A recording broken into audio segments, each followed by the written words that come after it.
Olá, sejam bem-vindos. Esse é o Justiça e Trabalho, um programa semanal com as principais notícias do Tribunal Regional do Trabalho do Rio Grande do Norte. Para tornar esse programa mais acessível para todos, eu vou me apresentar.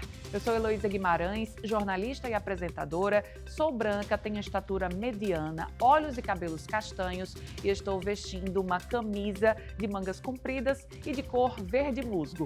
O cenário do nosso programa é azul e tem a logomarca do JT, o nome do nosso programa, Justiça e Trabalho. Nessa edição, nós vamos mostrar o segundo dia do seminário sobre os precedentes vinculantes da Justiça do Trabalho, realizado pelo TRT e OAB-RN. Você também vai ver como foi a comemoração pelo Dia da Saúde. O tribunal promoveu um evento no Parque das Dunas e também foi lançado oficialmente o TRT na Medida 2026.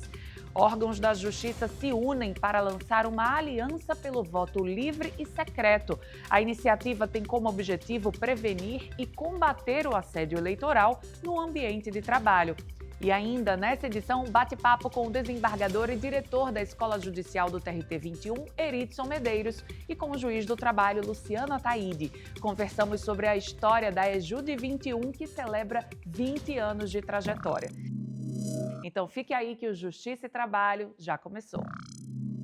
Nos dias 5 e 6 de agosto, o TRT-RN e a OAB-RN realizaram um seminário para discutir os precedentes vinculantes na Justiça do Trabalho. No segundo e último dia, magistrados e especialistas debateram como esses entendimentos podem tornar as decisões mais uniformes e assim promover mais segurança jurídica. No segundo e último dia de seminário, um dos temas centrais foi a formação dos precedentes vinculantes. O painel foi mediado pelo Procurador-Chefe do Trabalho, Gleidson Gadelha, e conduzido pelo desembargador do TRT-RN, Bento Herculano, e pelo juiz do trabalho, César Zucati, do TRT da 19ª Região. A discussão mostrou como o julgamento de questões repetitivas poderia estabelecer uma referência para casos semelhantes, evitando interpretações diferentes para uma mesma questão. Precedentes obrigatórios, também chamados de precedentes qualificados, eles têm uma força vinculante, né? E com isso eles têm muito mais prestígio, muito mais importância por causa da questão da vinculação. O TST, como a Corte Diversa, a Corte Superior Trabalhista, ele já serve para isso. Ele serve para que nacionalmente, do Oiapoque ao Chuí, a pessoa, onde a lei federal trabalhista é aplicada de um jeito, ela seja no outro canto do país aplicada da mesma forma. Então o TST sempre recebeu esses recursos para uniformizar a posição entre os diferentes tribunais regionais. Só que no sistema antigo de jurisprudência persuasiva, isso não estava sendo eficaz. Acabava ainda tendo muita recorribilidade, divergência entre os tribunais regionais. Então, o incidente de recursos de revista repetíveis serve para isso. A programação também abordou os reflexos desses precedentes nos processos trabalhistas e nos desafios enfrentados pelo Poder Judiciário.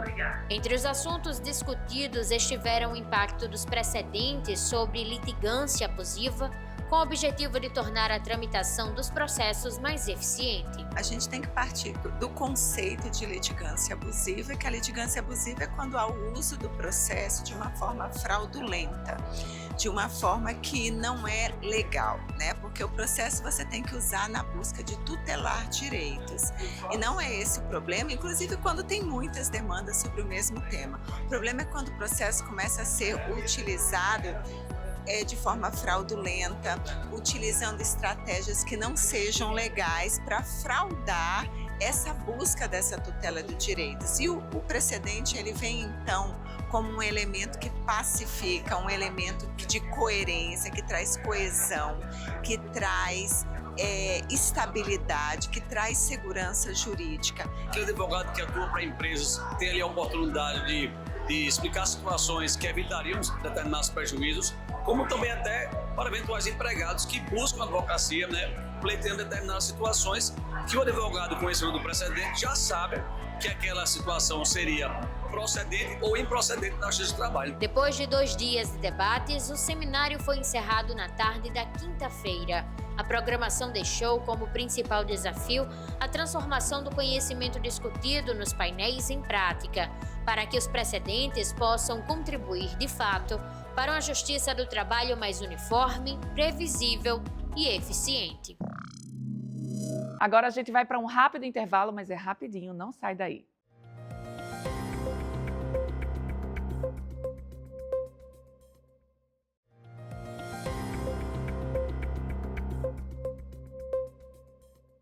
Voltamos com o programa Justiça e Trabalho. Um dia de trabalho que começou fora da rotina. No dia 7 de agosto, os servidores do Tribunal Regional do Trabalho comemoraram o Dia da Conscientização da Saúde com um evento especial no Parque das Dunas. A rotina de quem trabalha no tribunal ganhou uma dinâmica diferente. Em meio ao verde do Bosque dos Namorados, os servidores aproveitaram a manhã para se movimentar, conversar e, principalmente, cuidar da saúde. É um dia diferente, voltando para a saúde, que é muito importante também, né, para todo mundo. E esse clima de confraternização também, né? Muito bom. Maravilhoso. O importante é o tribunal mostrar que se preocupa com a qualidade de vida dos servidores, né? Que o que acaba se revertendo numa melhor entrega da prestação jurisdicional, né? Tudo isso é fundamental para a saúde física e mental do servidor, que a gente vê cada dia mais tem sofrido com questões ligadas a excesso de trabalho, burnout e tal. É muito boa essa iniciativa e ainda tem o TRT na medida, que é uma iniciativa que sempre tem e que é sensacional para quem participa, como eu já participei também. A programação faz parte do Dia da Conscientização da Saúde do TRTRN. A ideia foi tirar os servidores da rotina e transformar o espaço ao ar livre em um ponto de encontro para promover qualidade de vida. A gente pensou que a gente poderia trazer para um parque dentro da natureza, assim, que aqui é um lugar lindo, um dos lugares mais arborizados de Natal, né? E a gente queria fazer um dia assim, que as pessoas pudessem fazer atividades, se mexer, sair do tribunal, sair daquele ambiente fechado. Então a gente queria integrar todo mundo aqui à natureza, fazer atividade, lanchar e depois, que seria a parte de palestra também, num anfiteatro aberto, com natureza do seu lado, para poder relaxar de verdade. Para tirar essa ideia do papel, opções não faltaram. Teve corrida, caminhada, treino funcional e até dança. Atividades diferentes, mas com o mesmo objetivo: mostrar que cuidar da saúde pode ser um momento de descontração.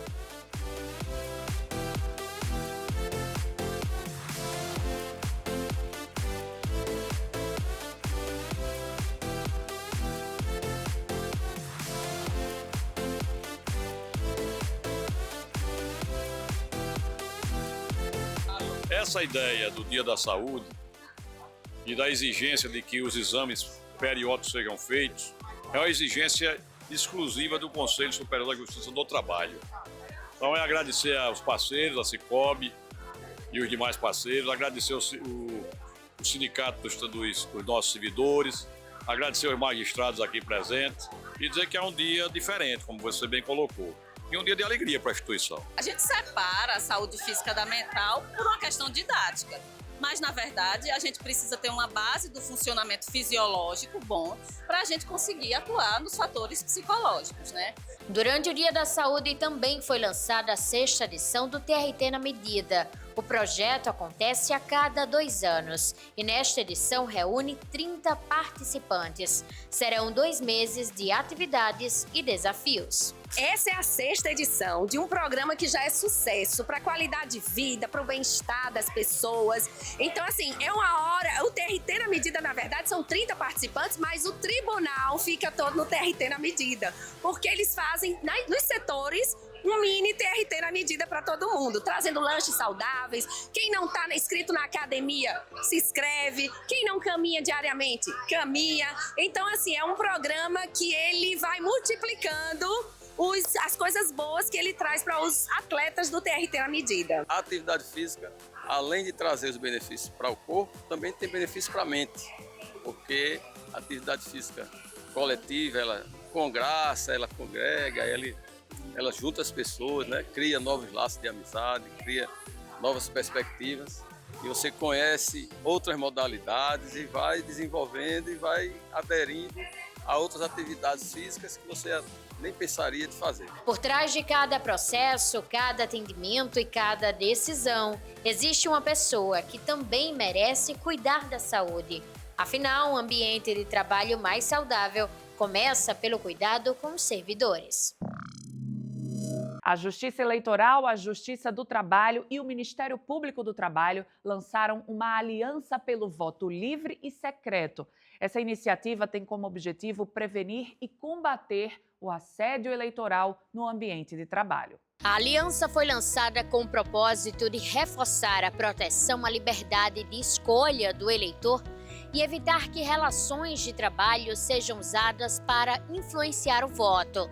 A proposta é unir as instituições em ações de prevenção, orientação e combate ao assédio eleitoral. Na prática, o assédio eleitoral acontece quando o trabalhador é constrangido, ameaçado ou pressionado a votar em determinado candidato ou partido. A conduta pode envolver, por exemplo, ameaça de demissão, promessa de benefício ou cobrança para participar de atos políticos. Também pode haver assédio quando o empregador tenta descobrir em quem o funcionário vai votar ou exige uma manifestação pública de preferência política. Isso porque o voto é secreto e a escolha do eleitor não pode ser condicionada à relação de trabalho. A relação entre empregador e funcionário envolve hierarquia, mas essa hierarquia tem limites. O empregador não pode usar o poder que tem sobre o trabalhador para interferir na escolha política dele. O voto é um direito individual e deve ser exercido de forma livre, sem qualquer tipo de pressão. Com a aliança, as 3 instituições pretendem ampliar a conscientização sobre o assédio eleitoral e fortalecer a atuação em casos de violação à liberdade de voto. A mobilização também busca orientar empregadores e trabalhadores sobre os limites da relação de trabalho durante o período eleitoral. A orientação é que o trabalhador que sofrer pressão ou constrangimento por causa do voto procure os órgãos responsáveis e faça a denúncia. Afinal, a escolha do eleitor deve ser feita sem medo de perder o emprego, sem promessas de vantagens e sem qualquer forma de coação. Vamos para o intervalo? Na volta tem um trecho do Cast 21, o podcast do TRT-RN. Nele eu converso com o diretor da Escola Judicial do Tribunal, o desembargador Eritson Medeiros, e com o juiz do trabalho, Luciano Ataíde. Nós falamos sobre os 20 anos da Escola Judicial. Não sai daí que eu volto já.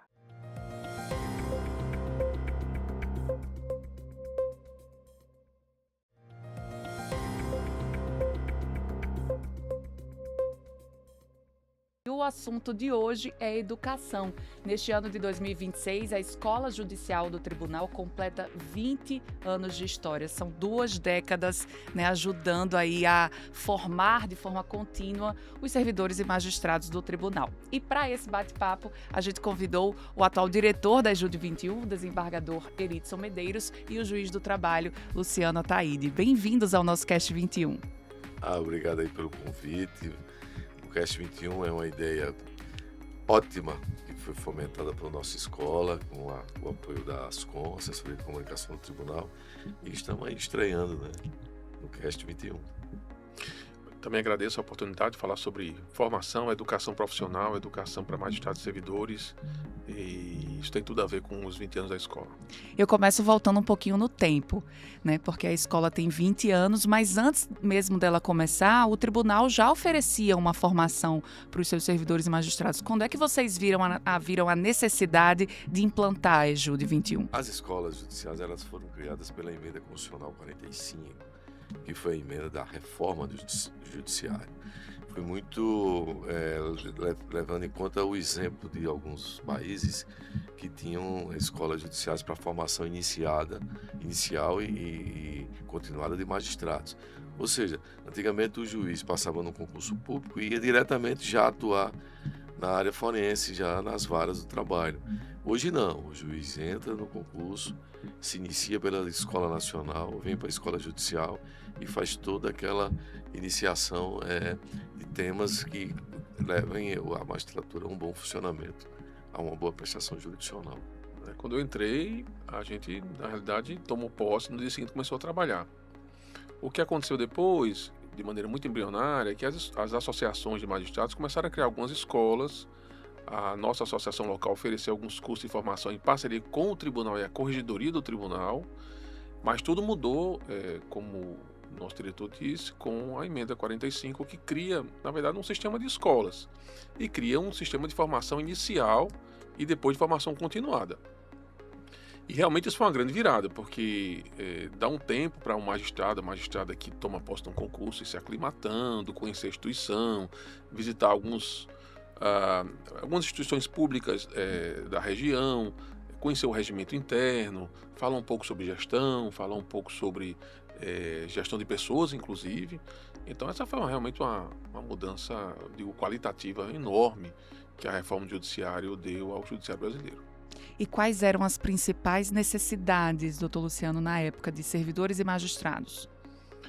Na realidade, eu acho que, assim, se partir do pressuposto que a falta desse treinamento profissional fazia com que magistrados e servidores entrassem na instituição com a visão ainda muito da faculdade de direito, dos concursos, sem conhecer, de fato, o funcionamento dessas atividades.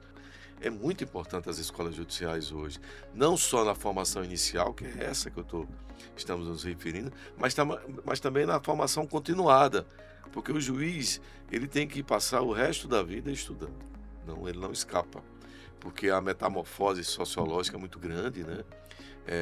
As modificações, a legislação também, o posicionamento dos precedentes jurisprudenciais, então ele tem que estar focado mesmo, e a escola dá a oportunidade a esse juiz para se inserir mais nessa mecânica, nessa dinâmica do Poder Judiciário. Tudo muda e cada vez muda mais rápido, né, doutor?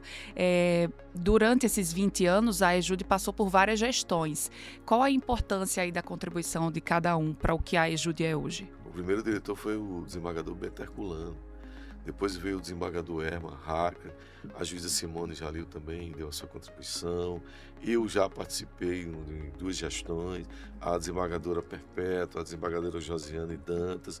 Então, cada uma dessas pessoas contribuíram com certeza para a formação inicial e também formação continuada de juízes e servidores. A nossa escola, a EJUD 21, é uma escola híbrida. Ela tanto faz formação de servidores como de juízes. Então, a contribuição é marcante, porque é na escola que você realmente se ambienta no Poder Judiciário. Começa as primeiras noções do que é o Poder Judiciário e qual é a finalidade, o preceito do Poder Judiciário brasileiro. O programa Justiça e Trabalho desta semana fica por aqui. Continue por dentro da atuação do TRT 21 através do nosso site, do nosso canal no YouTube e das redes sociais do Tribunal. Até a próxima edição.